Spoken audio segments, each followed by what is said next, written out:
Before I can talk about the future, I feel it necessary to talk a little bit about the past, because the same force that's going to shape the future of Ontario and of cities in the 21st century is the same one that shaped it in the 19th, and that is connectivity.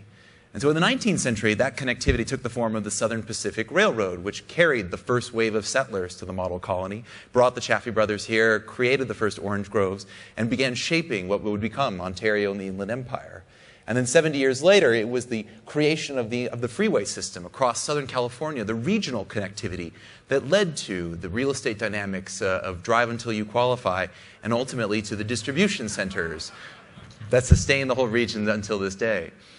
But that's changing, because in a global economy, we're talking about global scale of connectivity, and that doesn't mean freeways. That means, increasingly, it means air routes, and it means internet routers. It means the possibilities that you can do with fiber and broadband.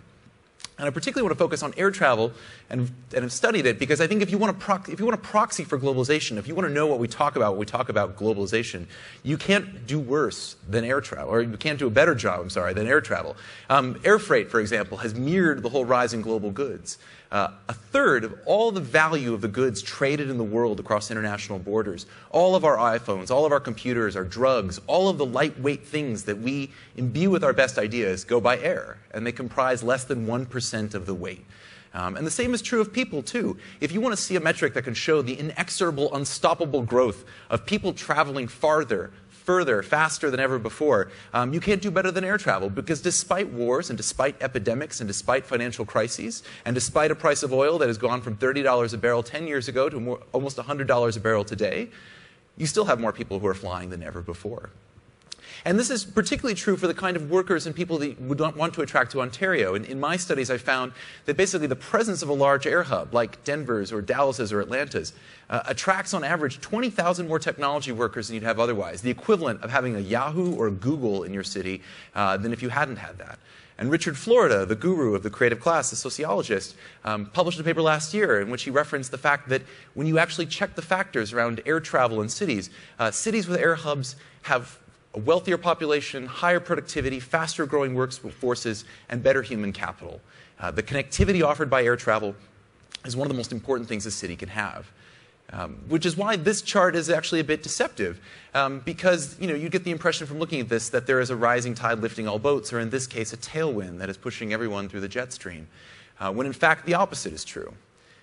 Even though worldwide we're seeing a huge boom in air travel in regions like China and India and the Middle East, double-digit growth rates as high as 20%, in the United States the opposite is true. We're seeing consolidation of the major airlines. We are seeing excuses to basically drop hubs. Communities that have been too slow to react or unwilling to invest in retaining air service and building out their air connectivity are losing it altogether in major ways. You can ask communities like St. Louis, Cincinnati, Memphis. They're losing not only air service, but large employers. Cincinnati, for example, lost Chiquita, which for 75 years called the city home, but said it basically had to move to Charlotte because it no longer had the international connections after Delta withdrew its hub there.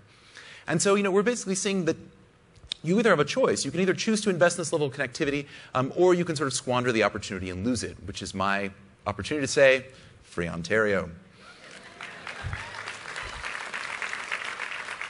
Because the world is not flat. We've fallen into this sort of, this sort of pernicious myth that if you have a Wi-Fi signal from wherever you are, you have the connectivity to collaborate with others and work from wherever you choose. And that's simply not true. You can see that in this broadband map, which shows that Africa, for example, has very little broadband connectivity. And here in the United States even, which you can see here, we have a large number of connections to Europe, we still lag behind nations like South Korea, which has had the level of broadband that we expect now for more than a decade. You can go to South Korea and you can basically get pay-per-view every television show that has ever aired, every single episode, and it costs you pennies. They've had this since 1998.